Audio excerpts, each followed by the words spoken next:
Welcome to the Metal Prognosis. My name is Lee, and on today's video we are looking at one of my favourite boost pedals, the Fortin 33. So I'll bring that in so you can see it. Yeah, there we go, glaring up the light to help. This is a one-trick pony pedal, but the trick that it does is friggin' amazing. I love it. So what I thought would be cool to do today is let's put it back to back with the Demonfx 66, which is a very relentless clone to it, as well as a very inspired pedal from this as well is the Pepper Pedals Dirty Tree. I've got here, they're all black, it's going to be hard to see, so hopefully the camera can differentiate between them well enough for you. So we'll set these up to play them individually first, and then we'll add them with the band and see how they all sound together. So, cue the cute little cartoon intro, let's start plugging this stuff in, and let's compare and see how they sound.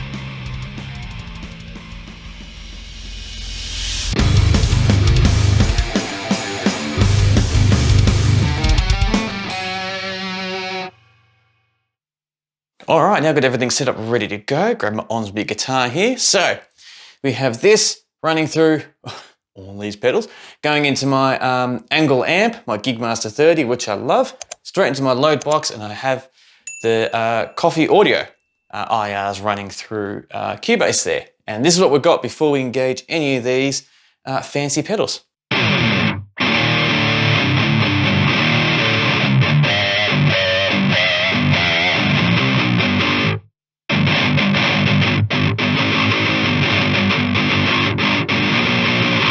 Not the best playing, but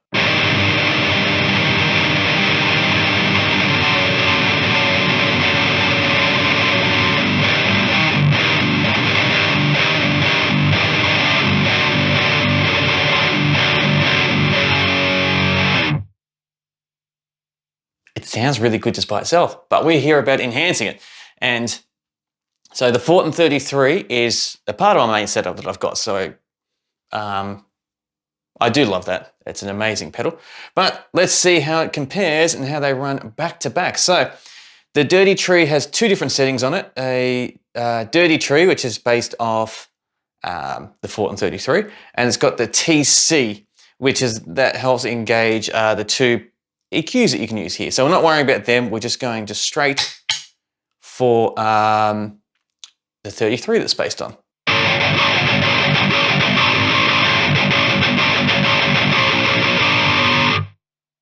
If you've never heard this before, these type of pedals, this is an awesome effect that you can get straight off the bat.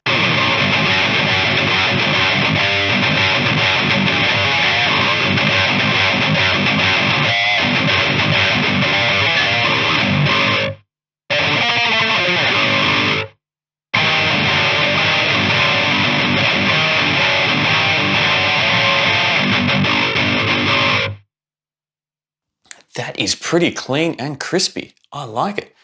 So, hopefully this doesn't shake too much. So we might have to alter the setting a little bit to try equal them out as best what we can.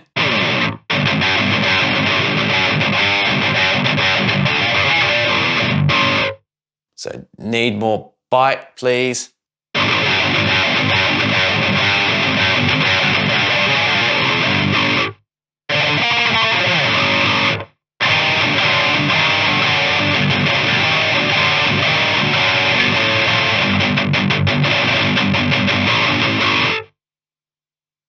So before we move on to the 33, let's just go a little bit backwards and forwards. That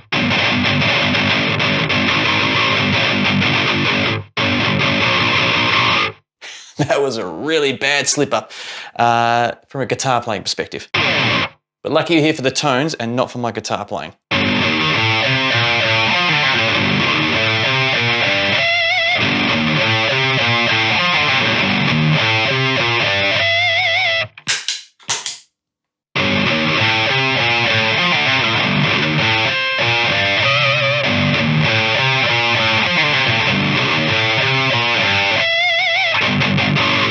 I'll have to crank it more, because this is, at the moment, the Dirty Tree is definitely more aggressive.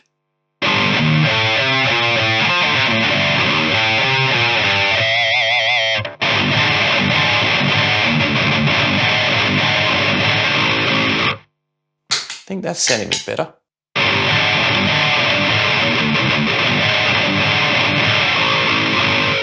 Nope. Let's try cranking it all the way.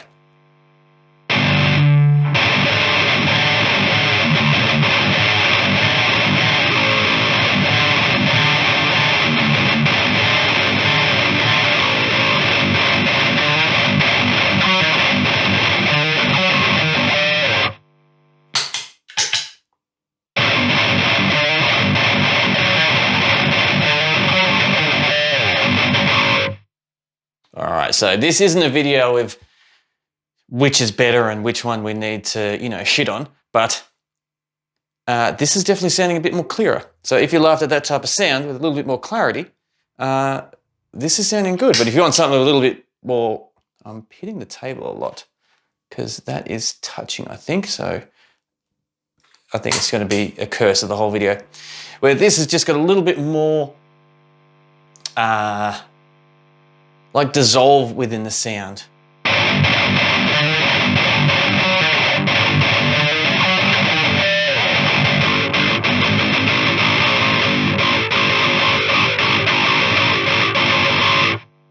Okay, but bring on the 33 now.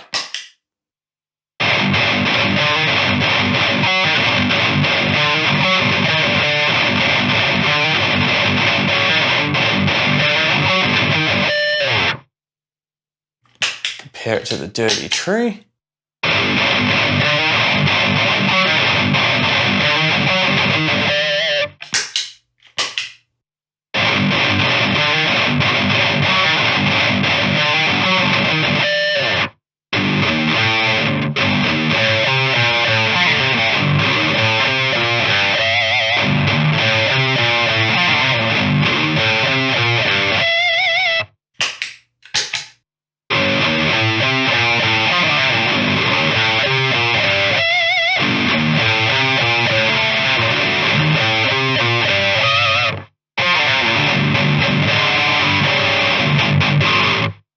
So the dirty tree is going good, but I think I need to crank the 33 to kind of match up a little bit more with it.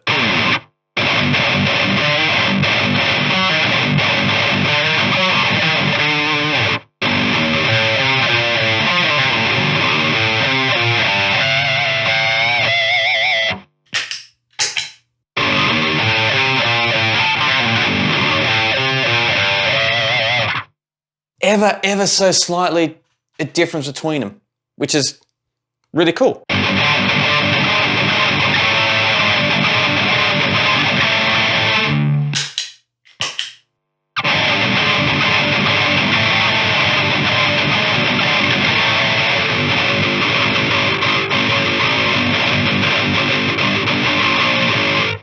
And for anyone that likes playing at home, this is what we're starting with.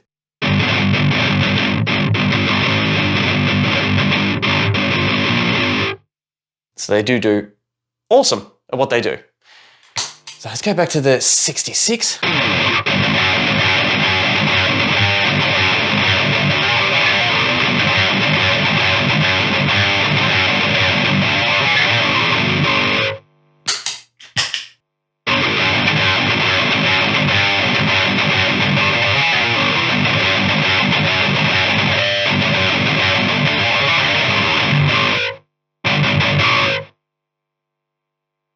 So, how's that all looking? Yeah, those levels are coming through nicely.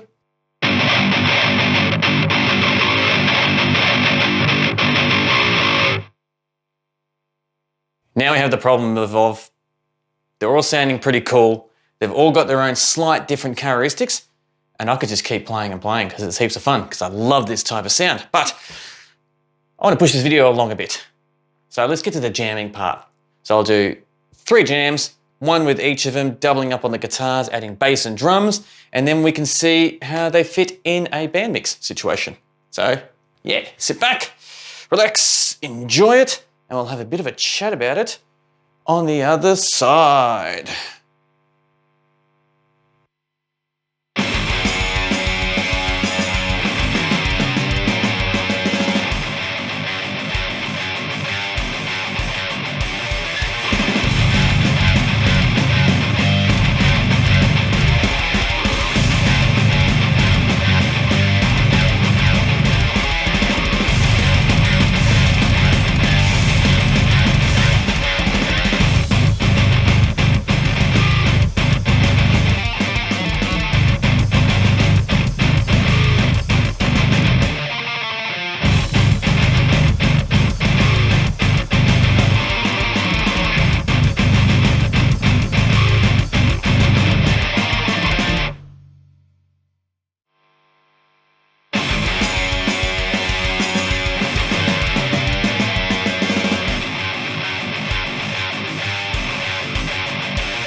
So there we have a quick example of the difference between the original Fortin 33 with the very, very much a clone, the 66, and the very, very inspired Dirty Tree. I don't know if there's much difference between being highly inspired and a clone, I'm not sure.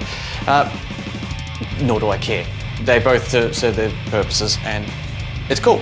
So, the difference between the 33 and the Dirty Tree were very small.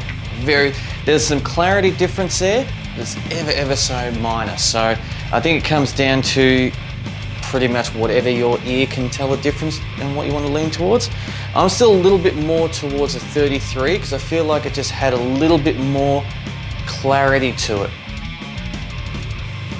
The aggression aspects I think were so close to on par. It's really hard to tell the difference between them. It's very, very minor. But the 33 just had a slight bit of clarity to it, and it could be that slight. It could just be my biased opinion of it. So it could be that, because they were very, very similar. But doing the jams and listening to it back to back, I felt that I think the low end was just cleaned up a little bit more, smoother, I think is the best way to describe it, compared to the Dirty Tree. But once again, nothing against the Dirty Tree at all. They're both amazing. But yeah, they're ever slightly so different. But it's really cool we got to put them back to back to see this. With the 66, this was by far the noisiest. It had them, like, we cranked it. We cranked the shit out of it. So we expect a bit of unwanted noise coming out of it. So I don't want to, punch down on it for that. But to get the same effects as the other two pedals, we had to crank it practically all the way, which creates some unwanted noise. Now you can pull it back and get rid of that unwanted noise, but I think the biggest difference with the 66 compared to the other ones is this, how do I put it? It broke up the sound in a very interesting way, where the other ones kind of kept the sound pretty clear and defined, where this broke it up a little bit, which you might think is a negative, but we're dealing with metal, we're dealing with dirty tones and all that anyway, so this could be something you could really lean towards if you wanted something more broken up and dirty rather than being more clear. So yeah, I think this is very different, but can also have a place in someone's setup if that's what they're after. So there we have it, the difference between, not really the difference, but putting the back-to-back comparisons of the Fortin 33, the Dirty Tree, and I need more hands for this, or assistant. I need someone else. It would be awesome if I had an assistant here to help hold it. And the Demonfx 66. But like all my videos, definitely keen to hear what your thoughts were. How did you feel how they sounded individually, and how did you feel in the jam? Now, individually, I could have easily put a noise suppressor in there and, cleaned up, say the 66 or something like that, but I wanted to keep it more raw and, don't really use the term honest, but because I try to do all my videos honest, but just keep it nice and straightforward. So if you were to do the exact same type of thing, you'd get the exact same results or close to it. So yeah, there is easy ways to fix it, but yeah, what we had today is what you get if you just leave it and chuck it up like that. So yeah, thank you very much for joining this video. It's lovely and heaps of fun putting all these three back to back. And I thoroughly look forward to chatting with you next time. And until next time, please, stay safe.